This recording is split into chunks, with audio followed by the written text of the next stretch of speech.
Konda Surekha episode లో big twist నెలకొంది. కొండా ఫ్యామిలీతో బీజేపీ హైకమాండ్ టచ్ లోకి వెళ్ళింది. అమిత్ షాతో టచ్ లోకి వెళ్లారు కొండా మురళి. ఇక మధ్యప్రదేశ్ ఎంపీ ద్వారా కొండా మురళిని అమిత్ షా సంప్రదించినట్టుగా సమాచారం. బీజేపీలోకి రావాలని కొండా ఫ్యామిలీకి అమిత్ షా ఆహ్వానం పంపాడంట. కొండా ఫ్యామిలీని బీజేపీలోకి ఆహ్వానిస్తూ ఢిల్లీ స్థాయిలో మంత్రాలు జరుగుతున్నాయి. అయితే తాను లెఫ్ట్ భావాజాలం ఉన్న వ్యక్తినని బీజేపీలోకి వెళ్లే ప్రసక్తే లేదంటున్నారు కొండా మురళి. మరోవైపు జనసేన నేతలతో కొండా మురళి చర్చలు జరుపుతున్నట్టుగా ఓ ప్రచారం జరుగుతోంది. కాంగ్రెస్ హైకమాండ్ చర్యలు తీసుకునేంత వరకు వేచి చూసే ధోరణిలో ఉన్నారు కొండా ఫ్యామిలీ. సో బీజేపీ నుంచి సంప్రదింపులు వచ్చాయంటే అమిత్ షా ఒక మధ్యప్రదేశ్ సంబంధించిన ఎంపీతో టచ్లోకి వెళ్ళారంట కొండా ఫ్యామిలీకి. అయితే తాను లెఫ్ట్ భావాజాలం కలిగిన వ్యక్తిని, నేను బీజేపీలోకి వచ్చే ప్రసక్తే లేదు, కానీ కాంగ్రెస్ హైకమాండ్ ఏదో ఒక నిర్ణయం తీసుకునే వరకు వెయిట్ చేస్తామన్న రకంగా కూడా కొండా ఫ్యామిలీ వెయిట్ చేస్తున్నట్టు తెలుస్తోంది. ఇంకోవైపు జనసేనతో కూడా టచ్లోకి వెళ్లారు. జనసేన పార్టీ నేతలతో కూడా చర్చలు జరుగుతున్నాయనేటువంటి ప్రచారం పెద్ద ఎత్తున జోరందుకుంది. సో నిజానికి కొండా సురేఖ వివాదం ఒక రకంగా చెప్పాలంటే ఇప్పుడు జరుగుతున్న విషయాల్లో తనేదో పబ్లిక్ ఇష్యూ గురించి మాట్లాడి ప్రభుత్వానికి వ్యతిరేకం కాలేదు. తనేదో పబ్లిక్ సమస్యల్ని అడ్రస్ చేసి ఈ కాంగ్రెస్ పార్టీ అధిష్టానంకో ముఖ్యమంత్రి రేవంత్ రెడ్డికో వ్యతిరేకం కాలేదు, దూరం కాలేదు. స్వయంకృత అపరాధము. సో బేసిక్గా సన్ స్ట్రోక్ తగులుతూ ఉంటుంది చాలా మందికి. సన్ స్ట్రోక్ అంటే ఇక్కడ నా ఉద్దేశం ఎండ తీవ్రతతో వచ్చే సన్ స్ట్రోక్ కాదు, కొడుకు చేత వచ్చేటువంటి కొన్ని ఇబ్బందులు రాజకీయ నాయకులు తగులుతూ ఉంటాయి. కానీ కొండా సురేఖకు తగిలింది డాటర్ స్ట్రోక్. సో తన కుమార్తె కారణంగానే ఒక స్ట్రోక్ తగిలింది కొండా సురేఖకి. ఇది ముమ్మాటికి స్వయంకృత అపరాధం అనేది చాలా రాజకీయ సీనియర్ నాయకులు కానీ విశ్లేషకులు కానీ చెప్తున్నారు. సో ఇప్పుడు తను బీసీ అంటూ మాట్లాడుతున్న మాటల్లో కూడా మరి బీసీ సమాజానికి కొండా సురేఖ, కొండా ఫ్యామిలీ చేసినటువంటి ఇంపార్టెన్స్ ఏంటి, ఇచ్చినటువంటి ప్రియారిటీ ఏంటి, వాళ్ళు చేసినటువంటి సర్వీస్ ఏంటి అంటూ కూడా క్వశ్చన్స్ రేస్ చేస్తున్నాయి కొన్ని బీసీ సంఘాలు. సో కొండా సురేఖ ఇప్పుడు ఒక రకంగా చెప్పాలంటే అష్ట దిగ్బంధనానికి గురయ్యారు. కొండా సురేఖ కుమార్తె కొండా సుస్మిత మాట్లాడిన మాటల్ని తను ఖండించినా కూడా ఈ స్థాయి దాకా పరిస్థితి వచ్చేది కాదు. లేదు రేవూరి ప్రకాష్ రెడ్డి వరకే కొండా సుస్మిత మాట్లాడినా కూడా పరిస్థితి ఇక్కడ దాకా వచ్చేది కాదు. కొండా సురేఖ కుమార్తె కొండా సుస్మిత డైరెక్ట్గా ముఖ్యమంత్రి రేవంత్ రెడ్డిని టార్గెట్ చేయడం మూలంగానే ఈ సమస్య మరింత జటిలమైంది. తన పదవి పోయే వరకు పరిస్థితి దారితీసింది. సో ఇప్పటికే క్రమశిక్షణ కమిటీ చైర్పర్సన్ మల్రవి కొండా సురేఖ పైన కఠిన చర్యలు తీసుకోవాలని హై కమిటీకి అంటే అధిష్టానానికి, ముఖ్యంగా పిసిసి అధ్యక్షుడిగా ఉన్నటువంటి మహేష్ కుమార్ గౌడ్కి ఒక సిఫార్సును అందజేశారు. దీని ప్రకారంగా కఠిన చర్యలు అంటే తన పైన బర్తరఫ్ వేటు వేయడమే ఖాయంగా కనబడుతోంది. అయితే ఇప్పుడు ఈ నేపథ్యంలోనే కొండా మురళికి బీజేపీ వచ్చిన అవకాశాన్ని సద్వినియోగం చేసుకోవడానికి బీజేపీ కూడా ప్రయత్నించింది. అటు బీసీ అనే సెంటిమెంట్ని కానీ, కొంతమేర వచ్చే బీసీ సెంటిమెంట్ని కానీ, లేదు ఒక మహిళా నాయకురాల్ని కాంగ్రెస్ పార్టీ రకంగా చేస్తున్న సెంటిమెంట్ని కానీ, వీటన్నిటినీ హక్కును చేర్చుకునేందుకు బీజేపీ అష్ట కష్టాలు పడినా ఆ బీజేపీ కష్టాలన్నీ కూడా కేవలం బుట్టదాఖలైపోయాయి. నీటిలో పోసినటువంటి పన్నీరికి మాదిరిగా అయిపోయినట్టుగా కనబడుతోంది. అమిత్ షా మధ్యప్రదేశ్ సంబంధించిన ఒక ఎంపీ చేత కొండా మురళితో మాట్లాడించిన నేను లెఫ్ట్ భావాజాలం కలిగిన వ్యక్తిగా నేను బీజేపీలోకి రాదలుచుకోలేదని చెప్తున్నారు ఆయన. ఇంకోవైపు జనసేనతో కూడా చర్చలు జరుగుతున్నాయనే ప్రచారం జోరందుకుంది. కానీ అన్నింటికీ ఏదైనా ఒక డెసిషన్ తీసుకోవాలంటే కాంగ్రెస్ పార్టీ తీసుకున్న నిర్ణయం తర్వాతే ఉంటుందనేది కొండా ఫ్యామిలీ భీష్మించుకొని కూర్చున్నట్టు తెలుస్తోంది. మా ప్రతినిధి శ్రీధర్ సిద్ధంగా ఉన్నారు. శ్రీధర్, సో ఏం జరగబోతుంది? అమిత్ షా మధ్యప్రదేశ్ సంబంధించిన ఒక ఎంపీతో కొండా మురళికి టచ్లోకి వెళ్ళినట్టు తెలుస్తోంది. బట్ ఆయన వాయిస్ ఏంటి చాలా డిక్లేర్గా అనౌన్స్ చేసినట్టు అర్థమవుతుంది, లెఫ్టిస్ట్ భావజాలం కలిగిన వ్యక్తిని అని చెప్పి. సో ఏం జరగబోతోంది? కొండా సురేఖ చుట్టూ జరిగేటువంటి ఈ వివాదంలో బీజేపీ స్టాండ్ ఏంటి? బీజేపీ స్టాండ్ చాలా క్లియర్ గా ఉంది. ఎందుకంటే కొండా కుటుంబం కూడా లెఫ్ట్ భావజాలం ఉన్నటువంటి ఫ్యామిలీ కాబట్టి అక్కడ ఉన్నటువంటి పరకాల కానివచ్చు అటు వరంగల్ వెస్ట్ సంబంధించినటువంటి అంశంలో కొండా సురేఖ కూడా ప్రాతినిధ్యం వహిస్తున్న 2 నియోజకవర్గాల్లో కూడా బీజేపీ స్ట్రాంగ్ గా ఉంది. కాబట్టి ఇక్కడ ఉన్నటువంటి బీజేపీ నేతలు ప్రస్తుతం కూడా బీజేపీకి కొండా కుటుంబం కూడా కొంత అవసరం లేదు అన్నట్టుగా కొంత మాట్లాడుతున్నటువంటి పరిస్థితి. కాకపోతే ఆ పార్టీలో జరుగుతున్నటువంటి పరిణామాలు, కొండా సురేఖ మీద జరుగుతున్నటువంటి కుట్రకు సంబంధించి మాత్రం కొంత బీజేపీ నేతలు కూడా ఆ కుట్రలంతా కూడా జరుగుతున్నాయని చెప్పి సానుభూతి అయితే ప్రకటిస్తున్నారు. మనది ఇందులో భాగంగా ఇప్పటికే కొండా కుటుంబానికి ఎప్పుడైతే అక్కడ నుంచి హైకమాండ్ నుంచి ఆ కాంగ్రెస్ కు సంబంధించినటువంటి నేతలు మాట్లాడుతూ అప్పటి నుంచే పార్టీ మారుతారని చెప్పి ఇందాక అన్నట్టు పెద్ద స్పెక్యులేషన్ జరుగుతుంది. కానీ ఇంకా క్రమశిక్షణ కమిటీ కేవలం అక్కడ కాంగ్రెస్ లో రిపోర్ట్ మాత్రమే ఇచ్చింది. రిపోర్టు ఇవ్వడమే కాకుండా దానికి సంబంధించి ఆ రిపోర్ట్ మీద మరి ఏఐసిసి ఏ విధంగా ముందుకెళ్తుంది, ఎందుకంటే చిన్నారెడ్డి లాంటి నేతల్ని కానివ్వండి ఇతర నేతలు ఎవరైనా ఉన్నా ఇక్కడ పిసిసి నిర్ణయం తీసుకుంటుంది. కానీ కొండా సురేఖ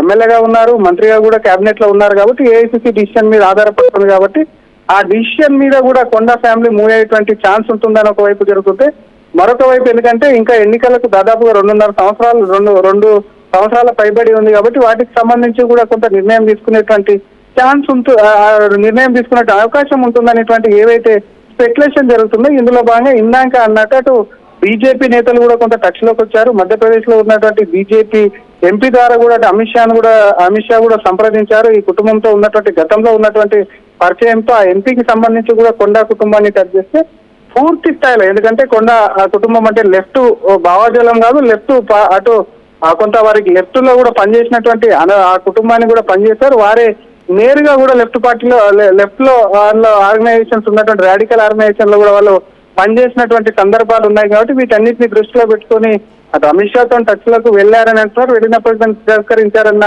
చర్చ జోరు అందుకున్నప్పటికీ ఇక్కడ ఉన్నటువంటి బీజేపీ నాయకులతో కొంత కొట్టువేసేటువంటి ప్రయత్నం చేస్తున్నారు. ఎందుకంటే కొండా కుటుంబానికి సంబంధించి ఎప్పుడైతే ఒక పార్టీలో ఇష్యూకు సంబంధించి జరుగుతుందో ఆ పార్టీకి సంబంధించి ఆ జిల్లాలో పార్టీ ఏ విధంగా ఉంది, ఆ 2 నియోజకవర్గాలు, ఎందుకంటే బీజేపీ అంటేనే కుటుంబ పార్టీలకు వ్యతిరేకంగా ఉంటుంది, కుటుంబ సీట్లు ఇచ్చేందుకు కూడా వ్యతిరేకంగా ఉంటుంది. కాబట్టి ఆ కుటుంబం 2 టికెట్లు ఆశిస్తుంది. కొండా మురళి సైతం కూడా ఎమ్మెల్సీ అక్కడ ఆశిస్తున్నారు. కాబట్టి అటువంటి వాళ్ళని కూడా ఇక్కడ తీసుకుంటే ఖచ్చితంగా కొంత తలనొప్పి ఉంటుంది. పార్టీలోకి తీసుకోవాలన్న భావజాలం ఒకటి, లెఫ్ట్ బ్యాక్గ్రౌండ్ ఉన్నటువంటి వాళ్ళని రెండోది, మూడోది ఏంటంటే అక్కడ ఉన్నటువంటి పరిస్థితులు, గతంలో పోటీ చేసినటువంటి వరంగల్ ఈస్ట్కి సంబంధించిన వెస్ట్కి సంబంధించిన విషయం కానీ పరకాలకు సంబంధించిన విషయం కానీ బీజేపీ అభ్యర్థులు అక్కడ కంటెస్ట్ చేసినటువంటి వారు అక్కడ స్ట్రాంగ్ గా ఉన్నారని చెప్పి చర్చ జరుగుతుంది. తమకు సంబంధించి అక్కడ సానుభూతి తెలిపినప్పుడు కొండా సురేఖ విషయంలో పార్టీలో చర్చించి నిర్ణయం తీసుకుంటామని చెప్తున్నప్పటికీ వెనకాల మాత్రం ఇవన్నీ కూడా కొంత మాట్లాడుతున్నటువంటి పరిస్థితి అవుతుంది. కానీ అధిష్టానం ఒకవేళ అమిత్ షా టచ్ లోకి వస్తే అధిష్టానం చెప్తే మాత్రం అటు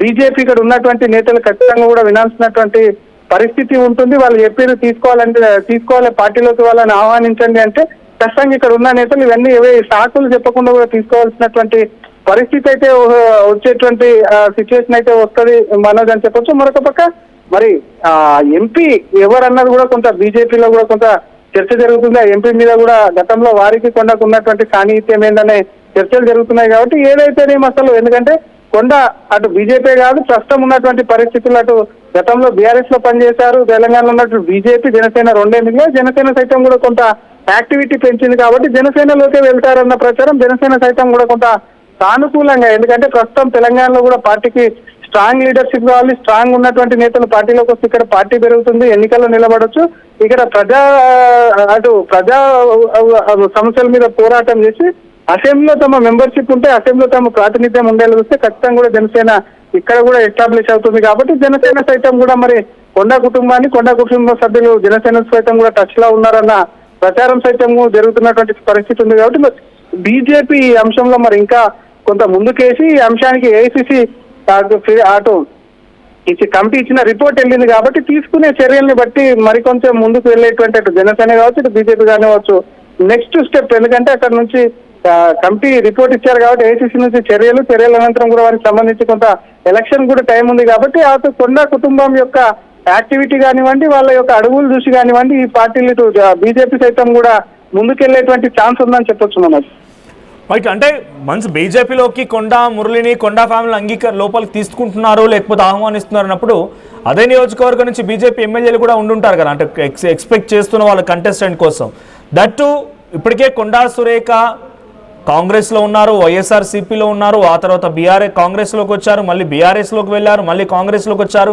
తన పార్టీలు తిరుగుతారనేటువంటి ఒక అంశం కూడా బహిరంగంగానే కాంగ్రెస్ పార్టీ ఎమ్మెల్యేలు మాట్లాడుతున్నారు. ఇలాంటి సమయంలో బీజేపీ అవకాశాన్ని చేజిక్కించుకోవాలనుకుంటున్నప్పటికీ కొండా మురళి ఆన్సర్ చూసి బీజేపీ ఎలా రియాక్ట్ అయింది?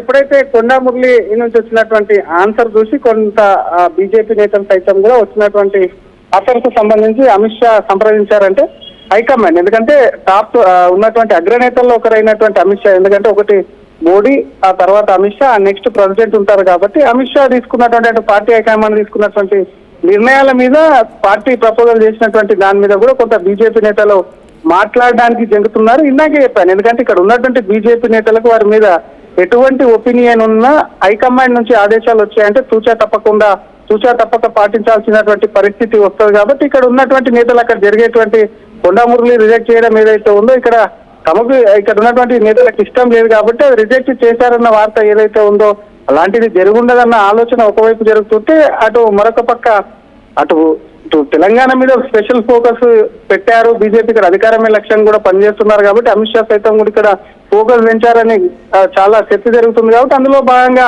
చేస్తే వేసిండొచ్చు అని చెప్పి కూడా కొంతమంది చెప్తున్నటువంటి పరిస్థితి ఉంది. కానీ దాని మీద కామెంట్ చేయడానికి మాత్రం జంకుతున్నారు Manoj. Right, thank you Sridhar. So మొత్తంగా మంత్రి కొండా సురేఖని బీజేపీలోకి ఆహ్వానించినట్టుగా తెలుస్తోంది. అమిత్ షా డైరెక్ట్గా మధ్యప్రదేశ్ సంబంధించిన ఒక ఎంపీ కొండా మురళితో కాంటాక్ట్లో ఉన్న వ్యక్తి, లేకపోతే సన్నిహిత సంబంధాలున్న వ్యక్తితో మధ్యప్రదేశ్ ఎంపీతో కొండా మురళికి టచ్లోకి వెళ్తే కొండా మురళి చాలా స్పష్టంగా నేను లెఫ్ట్ భావాజాలం కలిగిన వ్యక్తిని, నేను బీజేపీలోకి వచ్చే ప్రసక్తే ఉండదు అని చెప్పి చాలా క్రిస్టల్ క్లియర్ సమాధానం చెప్పారంట. ఇంకోవైపు బీజేపీ కూడా దొరికిన అవకాశాన్ని సద్వినియోగం చేసుకోవాలనుకున్నప్పటికీ ఒక షాక్ తిన్నిందని చెప్పాలి కొండా మురళి సమాధానంతో. ఇంకోవైపు కొండా మురళి జనసేనతో కూడా చర్చలు జరుపుతున్నారనే ప్రచారం జోరందుకుంది. సో దాదాపుగా రెండు కూడా ఇప్పుడు కూటమిలో ఉన్నాయి. ఎన్డీఏ కూటమిలో జనసేన కూడా భాగస్వామ్యంగా ఉంది. అదే రకమైన ఐడియాలజీతో ముందుకు వెళ్తోంది జనసేన పార్టీ కూడా. కాబట్టి మరి ఆయన ఐడియాలజీ జనసేనతో ఫిట్ అవుతుందా లేదా అని ఏం డిసైడ్ అవుతారో బట్ చర్చలు జరుగుతున్న ప్రచారం అయితే ఉంది. కొండా సురేఖ ఫ్యామిలీ పైన కాంగ్రెస్ అధిష్టానం ఏదో ఒక నిర్ణయం తీసుకునేంత వరకు కూడా వేచి చూసే ధోరణిలో ఉంది కొండా ఫ్యామిలీ. ఈ నేపథ్యంలో ఎవరు ఎన్ని ఆహ్వానాలు అందించినా కూడా ఆహ్వానాల్ని బేఖాతరు చేస్తున్నట్టుగానే ఇప్పుడు కొండా మురళి ఆన్సర్ ద్వారా అర్థమవుతోంది. ఏం జరిగినా అమిత్ షా ఫోన్ చేయడం, దానికి కొండా మురళి నో చెప్పడం, ఎట్టి పరిస్థితుల్లో కుదరదని చెప్పడం కూడా చాలా క్లియర్గా ఆయన సంభాషణ ద్వారా జరిగింది అన్నట్టుగా విశ్వసనీయ సమాచారం. సో ఈ ఫోన్ కాల్కి సంబంధించిన అంశం కూడా ఇప్పుడు పెద్ద ఎత్తున తెలంగాణ రాష్ట్ర రాజకీయాల్లో చర్చ జరుగుతోంది. మరి ఎక్కడి వరకు దారితీస్తోంది? బీజేపీ నిజంగానే మళ్ళీ కొండా మురళిని కన్విన్స్ చేస్తారా? కొండా మురళి కన్విన్స్ అవుతారా? లేదు ఇప్పుడు కాంగ్రెస్ పార్టీ నుంచి కనుక బయటికి పంపించేస్తే కొండా ఫ్యామిలీ ఎటువంటి నిర్ణయం తీసుకుంటూ చూడాలి. బట్ కొండా ఫ్యామిలీ నిర్ణయం నిజంగానే ఇప్పుడు ఆ స్థాయిలో రాష్ట్ర రాజకీయాల్ని ప్రభావితం చేస్తాయా అంటే ఒక చర్చ అయితే ఉంటుంది, కానీ అంతమైన ప్రభావితం చేస్తాయా లేదా అనేది రానున్న రోజులు తెలిసే అవకాశం ఉంది. సో మీ అభిప్రాయం ఏంటి? కొండా ఫ్యామిలీ బీజేపీలోకి వెళ్ళాలని మీరు అనుకుంటున్నారా? కాంగ్రెస్ పార్టీలోనే కొనసాగాలనుకుంటున్నారా? మీ అభిప్రాయం ఏంటో కామెంట్ చేయండి.